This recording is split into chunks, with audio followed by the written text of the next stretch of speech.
जय जोहार, नमस्कार। दैनिक छत्तीसगढ़ चैनल पर आप सभी का एक बार फिर से बहुत बहुत स्वागत है। छत्तीसगढ़ की रोजाना खबरों को जानने के लिए इस चैनल को जरूर सब्सक्राइब कर लीजिए।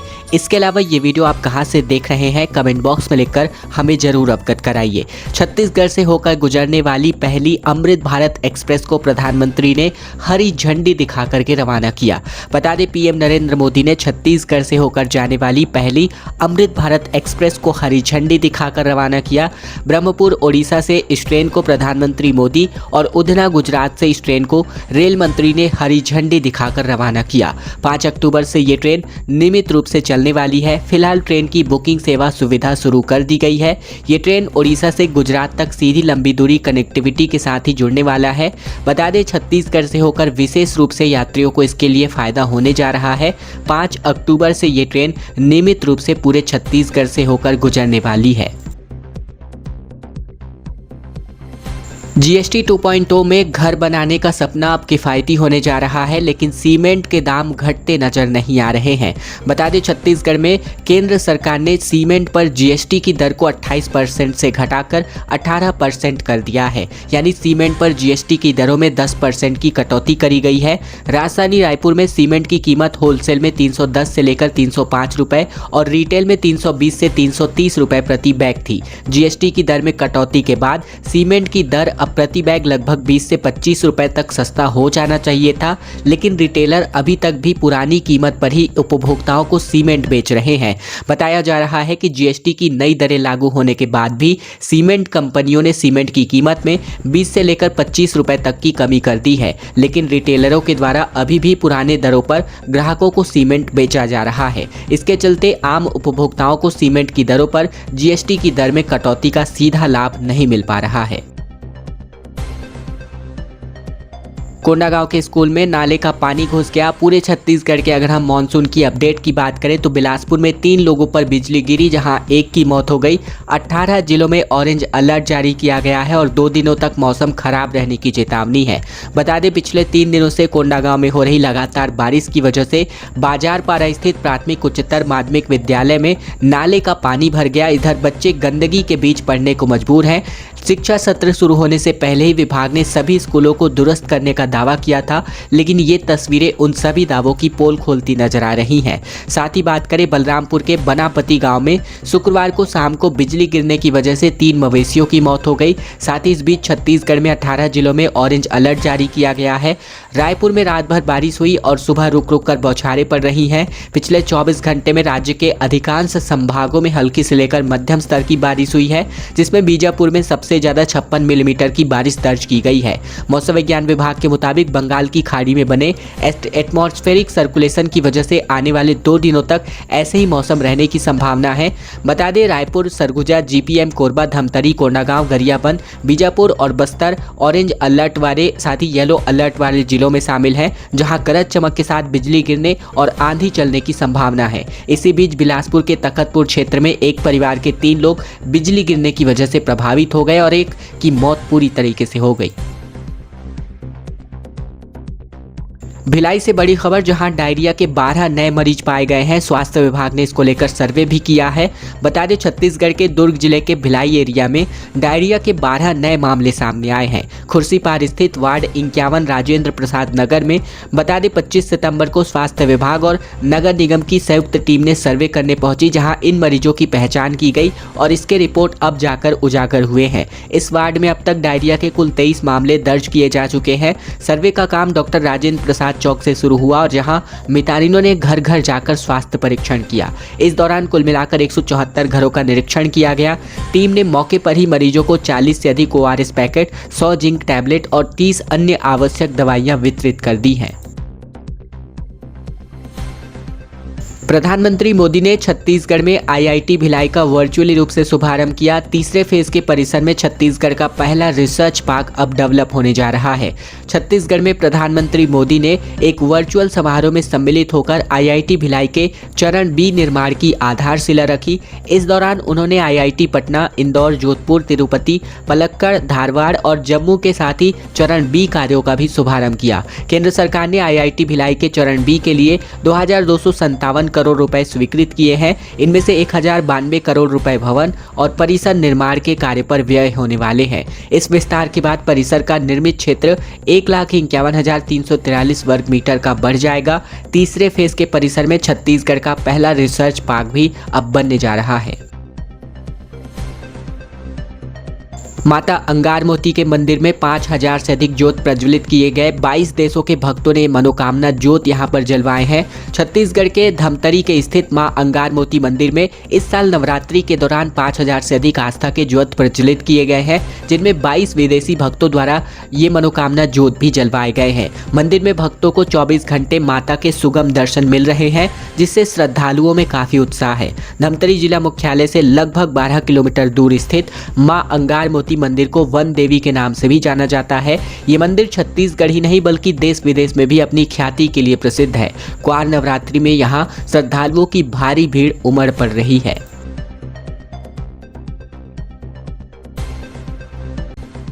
30 सितंबर को साय कैबिनेट की अहम बैठक होने जा रही है और नए मुख्य सचिव के स्वागत के साथ ही निवृत्तमान मुख्य सचिव को यहां विदाई दी जानी है। छत्तीसगढ़ में मुख्यमंत्री विष्णुदेव साय की अध्यक्षता में 30 सितंबर यानी कि एक दिन बाद अपराह्न 3:30 बजे से मंत्रालय महानदी भवन में राज्य मंत्रिमंडल की बैठक संपन्न होगी और इस बैठक में निवर्तमान मुख्य सचिव अमिताभ जैन को विदाई दी जाएगी। इसके अलावा नवनियुक्त मुख्य सचिव विकासशील को स्वागत किया जाएगा। राज्य के निर्माण के बाद यह दूसरा मौका होगा जब किसी निवर्तमान मुख्य सचिव को कैबिनेट में विदाई दी जाएगी।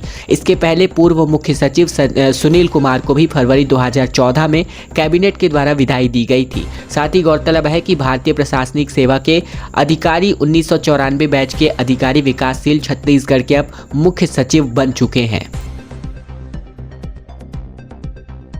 छत्तीसगढ़ में बर्खास्त किए गए बीएड सहायक शिक्षकों के खिलाफ दायर किए गए याचिका को हाई कोर्ट ने खारिज कर दिया है। यानी लैब असिस्टेंट बनाने के खिलाफ कुछ लोगों ने याचिका लगाई गई थी, जिस पर शासन ने कहा कि हटाए गए शिक्षकों के हित में यह फैसला लिया गया है।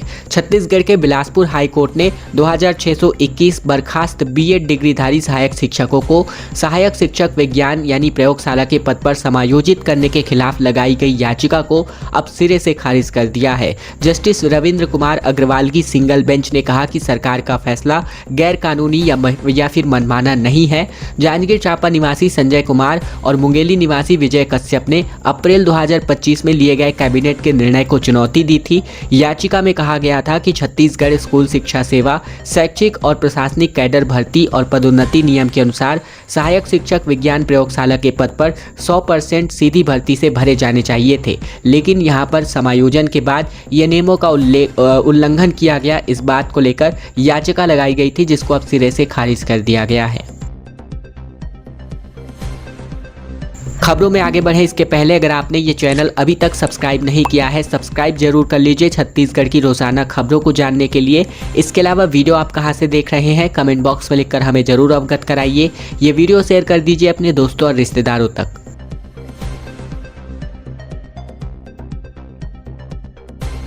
गृह प्रवेश कार्यक्रम में एक बड़ा हादसा हो गया और घर में तेज रफ्तार कार घुस गई। पंडाल को तोड़ते हुए कई लोगों को रौंद दिया और 4 के हालात गंभीर बताए जा रहे हैं। छत्तीसगढ़ के अंबिकापुर जिले में गृह प्रवेश का कार्यक्रम एक बड़े हादसे में तब्दील हो गया।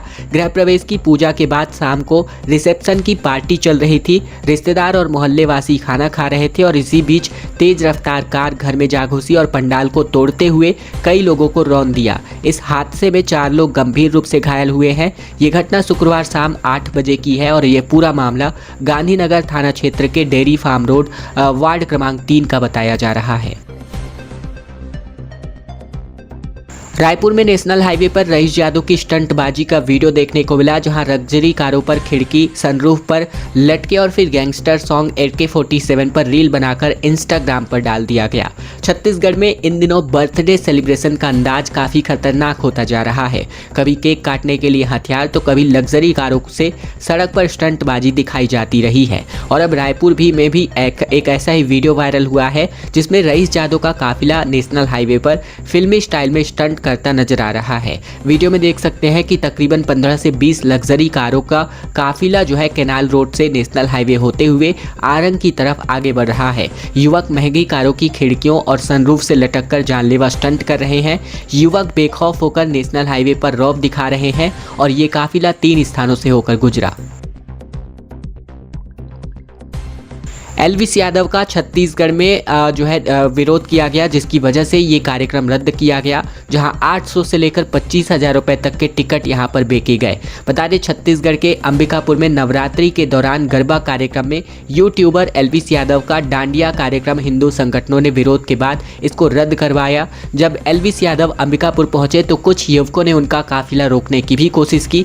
पुलिस ने उनके काफिले को सुरक्षित निकाला और सरगुजा सीमा के बाहर तक छोड़ा। अंबिकापुर में शनिवार को डांडिया और रास गरबा के दरमियान एलविस यादव और अंजलि अरोरा के कार्यक्रमों का हिंदूवादी संगठनों ने जमकर विरोध जताया। उन्होंने दोनों के पोस्टर जलाए। विरोध करने के बाद जाने वाले लोग कार्यक्रम में होने वाली जगह पर्पल आर्किड और सरगवा पैलेस पहुंचे, जहां एलविस यादव का डांडिया कार्यक्रम रात 8 बजे पर्पल आर्किड में होना था।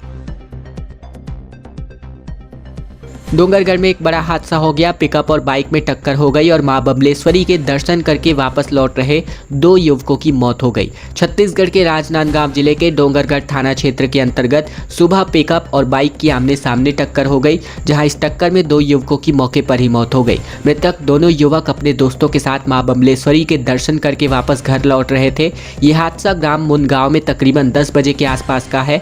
घटना के बाद पिकअप वाहन चालक फरार हो गया। स्थानीय लोगों ने तुरंत इस हादसे की सूचना पुलिस को दी। डोंगरगढ़ पुलिस ने मामला दर्ज करके अब जांच की कार्यवाही शुरू कर दी है।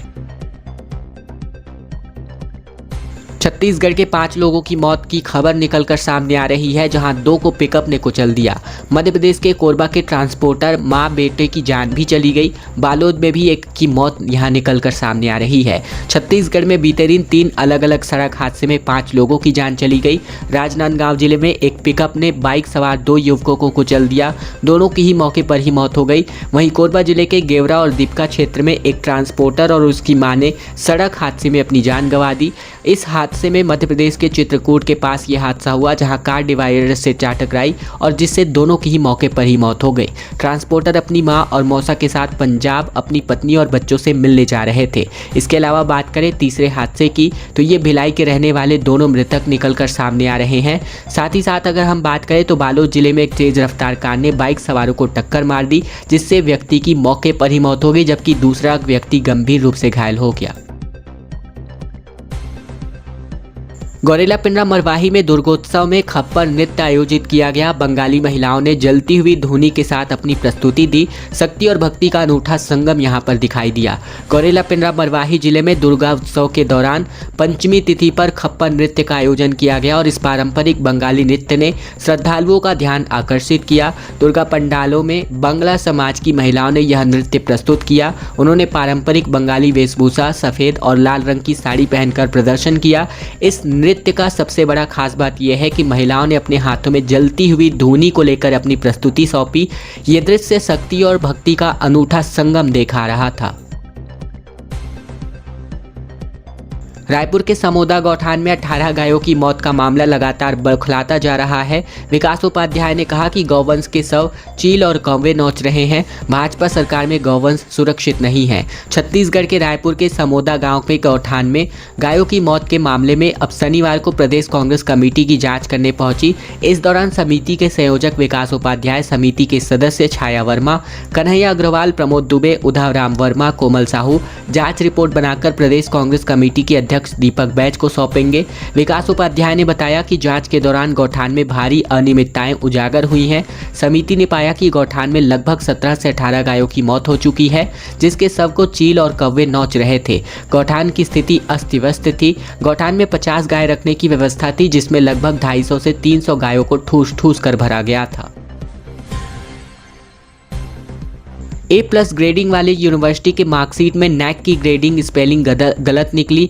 1 साल तक NACC छपता रहा, जबकि इसका सही स्पेलिंग NAAAC होता है। NSUI का विरोध देखने को मिला और कुलपति और रजिस्ट्रार को NSUI के छात्र पढ़ाने पहुंच गए। रायपुर के पंडित रविशंकर यूनिवर्सिटी का हाल ही में नैक की A+ ग्रेडिंग प्राप्त हुई है, लेकिन यूनिवर्सिटी की मार्कशीट में पिछले 1 साल से NAAC की जगह पर NACC प्रिंट हो रहा था। लगभग 5000 से अधिक मार्कशीट में गलती होने की जानकारी मिली है, लेकिन इस संबंध में कोई भी एक आंकड़ा यूनिवर्सिटी की ओर से अब तक नहीं जारी किया गया है। हालांकि ये जरूर कहा गया है कि त्रुटि सुधार की राशि यूनिवर्सिटी बच्चों से नहीं वसूलेगी। इस बीच पूरे मामले को लेकर NSUI के कार्यकर्ताओं ने यूनिवर्सिटी प्रबंधन पर भ्रष्टाचार का आरोप लगाया। अनोखा विरोध प्रदर्शन करते हुए NSUI के कार्यकर्ता यूनिवर्सिटी के कुलपति और रजिस्ट्रार को ABCD सिखाने प्रशासनिक भवन पहुंचे।